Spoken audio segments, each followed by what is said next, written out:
Chapter 7, in which Cimorene and Kazul make a journey underground. Cimorene was surprised to hear that Kazul intended to take her along on the visit to Morwen, and she was not entirely sure she liked the idea.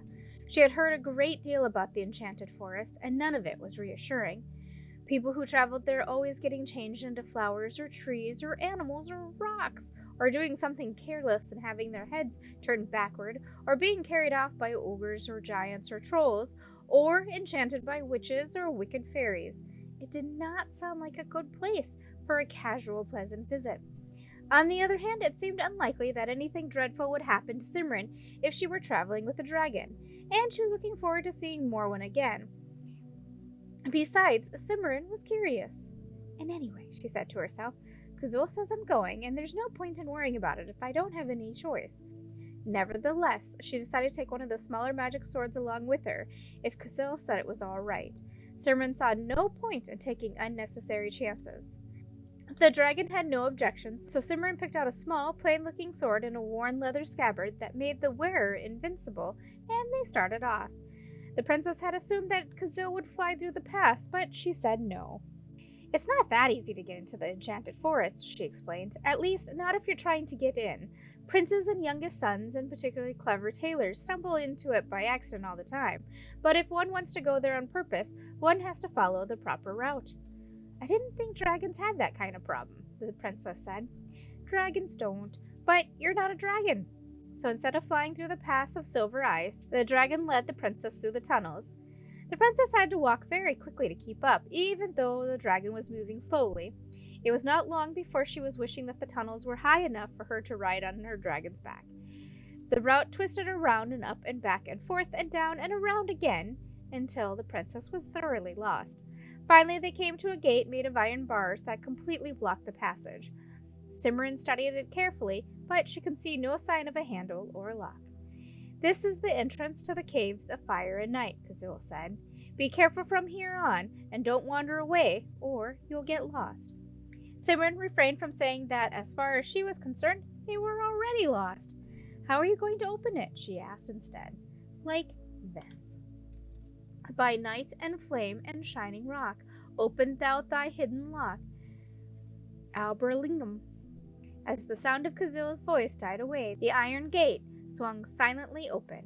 That's a very unusual opening spell, the princess commented, impressed. It wasn't always that complicated, Kazul said. She sounded almost apologetic. I believe the first version was very simple, just open sesame. But word got around and we had to change it. The princess nodded and followed the dragon through the gate into the caves of fire, and for the first 100 yards or so, the only difference the princess could see between these caves and the ordinary tunnels on the other side of the gate was that the caves of fire and night were warmer. Then, very suddenly, her lamp went out, plunging everything into complete and utter blackness. Cimorene stopped walking immediately. Kazul? It's quite all right, princess, Kazul's disembodied voice said from out in the darkness. This happens all the time here. Don't bother trying to relight the lamp. Just put your hand on my elbow and follow along that way. All right, she said doubtfully. She groped with her free hand in the direction of Kazul's voice and scraped her knuckles on the dragon's scales. No. Take your time, Kazul advised. I'm ready, the princess said. Her right hand was pressed flat against the cool, rough-edged scales at the back of Kazul's left forearm. Just don't move too fast, or I'll lose you, or get stepped on or something. The dragon did her best to oblige, but the princess still had difficulty in keeping up. She had to take at least 3 steps for every one of Kazul's, and it seemed that every time she moved her foot, she hit a rock or an uneven place in the tunnel floor. Then she would stumble, and her hand would scrape and slide against her scales, so that she was afraid she would lose contact with the dragon. Are you sure I shouldn't try and relight the lamp? The princess asked after her 5th painful stumble and slide. Quite sure, Kazul said. You see, it isn't... Ah, there it goes. And while Kazul was speaking, there was a flicker of light, and then the darkness rolled aside, like a curtain being pulled. Cimorene found herself standing in a large cave whose walls glittered as if they were studded with thousands of tiny mirrors.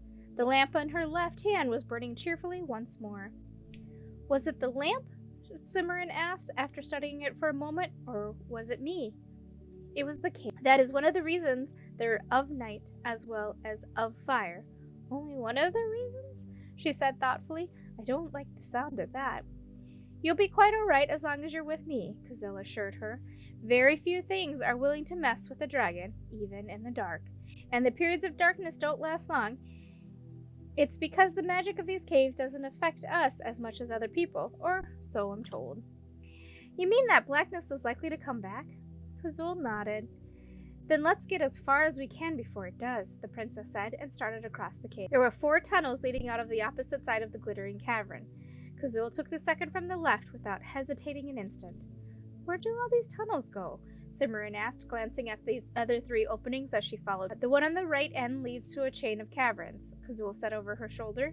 The first few are quite ordinary, but then you come to one full of hot sulfur pools. Some of the older dragons bathe there. They claim the water is good for rheumatism.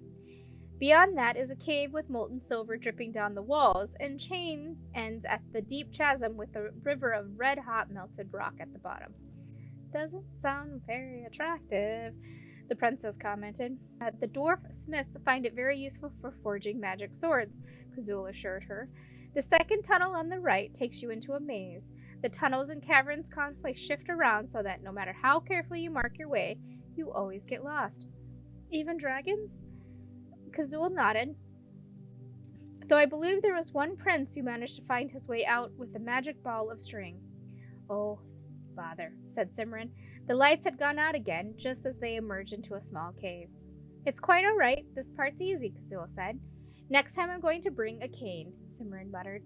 Where do the other tunnels lead? The one on the far left goes through a couple of caverns that are pretty but not very interesting. We're always chasing knights and princes out of it, though. They come for flasks of water from the bottomless pool at the far end. What does it do? Cimorene asked. Ow! She had just banged her right elbow against the wall of the cave in the dark. It casts a cloud of darkness for 20 miles around when it's poured on the ground, she replied. How useful, balefully rubbing her elbow. And this tunnel leads to the enchanted forest by way of the King's Cave, Kazoo finished. Oh good, I was hoping to see that, Cimorene said.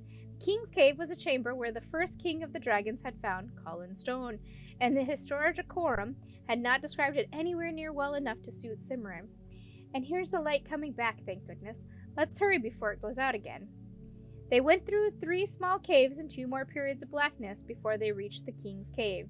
Kazoo pointed out various locations of interest, such as the wall of crystal with a chip in one corner, where the Prince of the Ruby Throne had stolen a piece to make a magic ring, and the jewel-studded cavern where the King of Dragons met with people who needed impressing. There was one very eerie cave full of slabs of black rock. Most were standing on end, though a few had fallen over. Kazoo said that they were all enchanted princes. All of them? Cimorene asked, appalled. There were at least 40 of the stone slabs, and the cave was quite crowded. The dragon shook her head. No, the one in the end there is just an ordinary boulder. How did it happen? The princes came to steal some of the water of healing from the well at the end of the cave, the dragon said. There are 2 dippers by the well. One is tin, and the other is solid gold and covered with jewels. The princes all tried to use the gold one, even though they'd been told that only the tin dipper would work. It's no more than they deserve. The princess frowned, thinking of some of the princes she had known. Well, I won't deny that they probably behaved foolishly, but foolishly. All reasonably well-educated prince ought to have sense enough to follow directions when he's on a quest, but all of these fellows were sure they knew better. If they had simply done what they were told, they wouldn't be here. Still, turning them into slabs of stone forever seems a little extreme. Oh, they won't be stone forever. Sooner or later, someone will come along who has a sense not to improvise, and he'll succeed in getting the water. Then he'll use some of it to disenchant the slot, and the cave will be empty for a while until the next batch of young idiots start arriving. Cimorene felt better, knowing that the princess would someday be free, though she had a sense enough not to try doing it herself. Since she had not been sent on a quest for the water of healing, it was highly unlikely she'd be able to disenchant the princess even if she succeeded in taking the water. And she knew enough about quests and enchantment and the obtaining of things with magical properties to know that she would probably get into a lot of trouble if she tried. So she tucked the matter into the back of her mind and followed Kazoo through the stone-filled cavern. She was careful not to step on any of the fallen slabs. Just outside the entrance to the next cave, Kazoo stopped. "This," she said, "is the king's cave. We have to cross it as quickly as we can. Don't stop in the middle and don't say anything while we're inside. Understand?" "Good. Come on, then." As soon as she stepped inside the cave, Cimorene understood the reason for Kazul's request for silence. The walls, the ceiling, and the floor were made of dark, shiny stone that multiplied and threw back echoes of even the smallest sound. The soft scraping of Kazul's scales against the floor sounded like 30 men sawing wood, and the tiny gasp Cimorene gave at the sight and sound of the cave was as loud as if she had shouted.